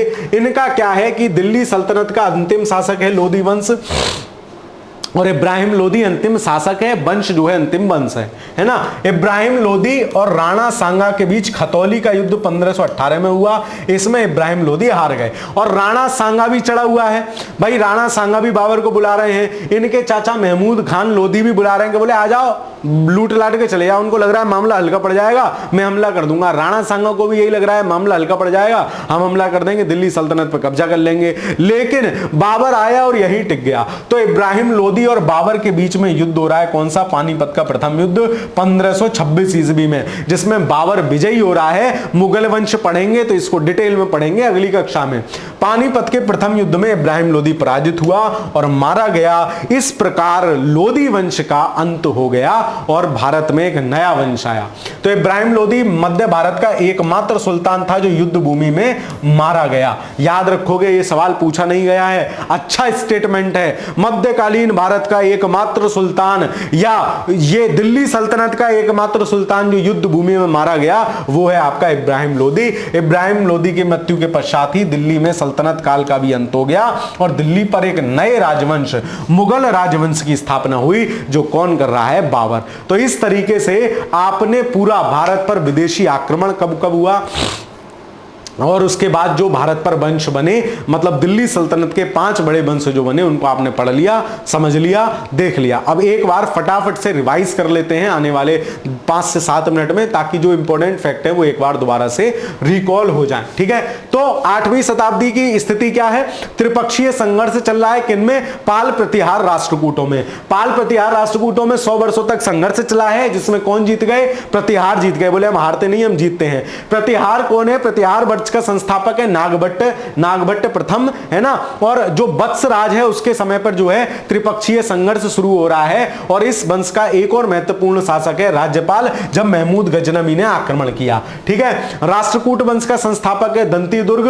कैलाश का, एलोरा का जो कैलाश मंदिर है वो इसी वंश के शासक कृष्ण प्रथम ने बनवाया है। पाल वंश का संस्थापक है गोपाल। विक्रमशिला विश्वविद्यालय जो है उसको इसी वंश का शासक धर्मपाल बनवा रहा है। फिर मोहम्मद बिन कासिम से पहले दो बड़े आक्रमण हो चुके हैं जो असफल रहे। एक बुदैल के नेतृत्व में, एक उबैदुल्लाह के नेतृत्व में 711 में। 712 में मोहम्मद बिन कासिम ने आक्रमण किया और जो है सिंध के शासक दाहिर को हरा दिया। उसके बाद वापस चला गया, है ना। दाहिर वीरगति को प्राप्त हुआ। दाहिर की राजधानी थी रनवाई। दाहिर की मतलब विधवा थी, उसने जो मुकाबला किया लेकिन बात बन नहीं पाई। फिर महमूद गजनवी आता है 1000 से लेकर 1025 तक 27 बार भारत पर आक्रमण करता है ना, लेकिन बार बार लूट के चला जाता है। 1016 ईस्वी में 1026 ईस्वी में सोमनाथ के मंदिर पर आक्रमण करता है। माना जाता है हाथियों पर भर के धन ले गया था यहां से। और इसके दरबारी विद्वान जो हैं वो कौन कौन है? अलबरूनी है, उतवी हैं, फिरदौसी हैं और आपके बैहाकी हैं। 4 विद्वान हैं किसके? गजनवी के, ठीक है। इनको भी आप ध्यान रखोगे। आगे चलते हैं। फिर मोहम्मद गौरी आ रहे हैं। मोहम्मद गौरी गौर प्रांत के शासक हैं। गुजरात पर आक्रमण किया है भीम द्वितीय के समय। उसकी मां और इन्होंने दोनों ने मिलकर हराया है भीम द्वितीय ने। फिर उसके बाद जो है तराइन के 2 बड़े युद्ध हुए, प्रथम और द्वितीय। पृथ्वीराज चौहान के साथ 1191 में हार गए मोहम्मद गौरी। 1192 जीत गया मोहम्मद गौरी 1192 में। एक और युद्ध हुआ है 1194 में, चंदावर का युद्ध जयचंद के साथ। मोहम्मद गौरी का अंतिम अभियान जो है 1205 में हुआ। ये सब जीत जात के मोहम्मद गौरी ने क्या करा? अपने गुलामों को यहां बैठाल दिया, है ना। अपने गुलाम यलदौज, कुबाचा और कुतुबुद्दीन ऐबक। कुबाचा को दे दिया सिंध का एरिया, यलदौज को दे दिया मुल्तान का एरिया और कुतुबुद्दीन को दे दिया बाकी एरिया। कुतुबुद्दीन ऐबक फिर आ जाएगा लाहौर से। और इसके साथ मोहम्मद गौरी के साथ कौन सा, मतलब इस्लाम जब स्टेबल हो रहा है भारत में, उसी समय चिश्ती संप्रदाय के ख्वाजा मुइनुद्दीन चिश्ती जो है आ जाते हैं इसके साथ और भारत में चिश्ती संप्रदाय की स्थापना करते हैं, है ना। 5 बड़े वंश सल्तनत काल के हैं। ये ऊपर लिखा हुआ है खा तू डैश डैश डैश, ठीक है। तो मतलब गुलाम वंश, तुगलक वंश, लोदी, गुलाम, तुगलक, फिर गुलाम खिलजी, तुगलक और सैयद और लोधी। 5 बड़े वंश आ रहे हैं जिनमें सबसे कम शासन किया है खिलजियों ने, सबसे ज्यादा शासन किया है तुगलकों ने। खिलजियों में हमने सबसे देखा, फिर गुलाम वंश के शासक देखे, कुतुबुद्दीन ऐबक देखा। कुतुबुद्दीन ऐबक चौगान खेलते समय मर गया। 2.5 दिन का झोपड़ा कुतुबुल इस्लाम मस्जिद दिल्ली, 2.5 दिन का झोपड़ा अजमेर और कुतुब मीनार का निर्माण करवा रहा है कुतुबुद्दीन बख्तियार काकी की स्मृति में, है ना। लाख बख्श या जो है कुरान खां इसको कहा जाता था। इसने सुल्तान नहीं बना, लाहौर से ही शासन किया इसने और आराम शाह ने। इसके बाद, है ना, सिपाह सलाहकार या जो है मलिक की जो है धारणा है, गुलाम की दृष्टि से ही बैठा रहा दिल्ली गद्दी पर और जो है ये जो है इसने काम किया। उसके बाद दूसरा महत्वपूर्ण शासक आता है इल्तुतमिश, जो इसको जो है गुलामों का गुलाम कहा जाता है क्योंकि ऐबक का गुलाम था। इसने जो है दिल्ली सल्तनत की वास्तविक स्थापना करी। राजधानी अपनी लाहौर से दिल्ली लेके आया। 40 मंडल का गठन किया, है ना। तांबे का इक्ता व्यवस्था शुरू की। चांदी का टका और तांबे का जीतल नामक सिक्का चलाया। अलवारी तुर्क का था और इसके समय की जो एक रचना है मिनहाल उल सिराज की तबकातुल नासरी, वो इस काल की महत्वपूर्ण जानकारी देती है। रजिया बनी पहली शासिका, इल्तुतमिश की पुत्री है और कोई इसका बड़ा काम नहीं है। फिर बलबन बना है, बलवान है ना। इसने क्या किया? पहले 40 के मंडल को समाप्त किया। सिजदा पेवोज शुरू की। दैवीय सिद्धांत का प्रतिपादन करा। जिल्ले इलाही खुद को कहलवाया। नियमित खुदाई और सिजदा पेवोज शुरू की। रक्त और लौ की नीति शुरू की, है ना। दीवाने आरिज विभाग की स्थापना की और दीवाने बंदगान विभाग की भी मुआमलिक विभाग की भी स्थापना की, ठीक है। चलिए फिर आया क्यूमक जो है खिलजी वंश, जलाउद्दीन कैकुकाबाद को निपटा के जलाउद्दीन ने खिलजी वंश की स्थापना कर ली। इसको निपटा के अलाउद्दीन खिलजी ने स्थापना कर ली। अलाउद्दीन खिलजी बड़ा शासक है और खिलजी वंश सबसे कम समय शासन करने वाला है। अलाउद्दीन खिलजी का पहला अभियान गुजरात पे, अंतिम अभियान पांड्य शासकों पे। इतिहासकार मानते हैं पहला ऐसा शासक था जिसने बिंद पार की। और अलाउद्दीन खिलजी ने जो है गुजरात विजय के दौरान इसे मलिक काफूर मिला जो कि ट्रांसजेंडर था। दीवाने मुख्तराज की स्थापना करी। पैमाइश करवाई भूमि की, है ना। अतिरिक्त जो भूमि थी उसको जो है उसके नाम करवाया। बाजार नियंत्रण नीति, घोड़ा दागने की प्रथा, ये सब अलाउद्दीन शुरू कर रहा है ना। इसके समय की जानकारी बरनी की तारीख फिरोज शाही है।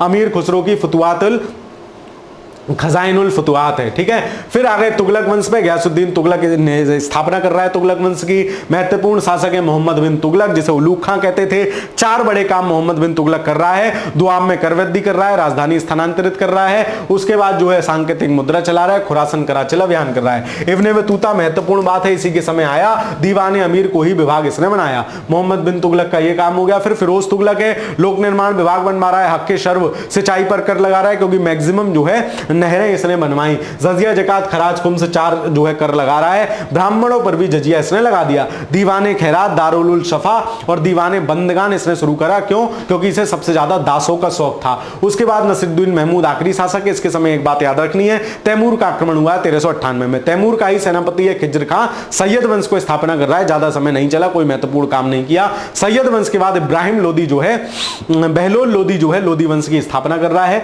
बहलोल लोदी जौनपुर को जो है नसरुद्दीन महमूद जो कि तुगलक वंश का था, उसके समय जो जौनपुर मलिक सरवर ने बसा लिया जो है हुसैन शाह सरकी के नेतृत्व में जौनपुर इस समय था, और जो है इसने बहलोल लोदी ने जो है उसको वापस ले लिया, जौनपुर को मिला लिया। उसके बाद सिकंदर लोदी आगरा बसा रहा है, बड़ा काम है। गुल रुखी नाम से जो है कविताएं लिख रहा है, बड़ा काम है। गजे सिकंदरी लज्जते सिकंदर शाही गायन का एक जो है इसके समय में क्या कहते हैं ग्रंथ मिलता है। ठीक है, उसके बाद इब्राहिम लोदी है। इब्राहिम लोदी और बाबर के बीच में पानीपत का प्रथम युद्ध होगा, दिल्ली सल्तनत की समाप्ति होगी और मुगल वंश भारत में शुरू होगा। तो इस तरीके से हमने भारत पर विदेशी आक्रमण जो हुए और पूरी दिल्ली सल्तनत के जो महत्वपूर्ण शासक हैं, उनके जो काम हैं, उनसे जो प्रश्न अब तक परीक्षाओं में पूछे गए हैं, सवाल आएगा तो इसी क्लास से छपेगा। इन चीजों की मैं गारंटी देता हूं आपको। इन क्लासों को आप अच्छे से करिए, 2-2, 3-3 बार करिए। ठीक है, आप खुद को, और जब इसके बाद प्रश्न लगाएंगे, पीवाईक्यू करेंगे, तो आपको खुद को खूब महसूस होगा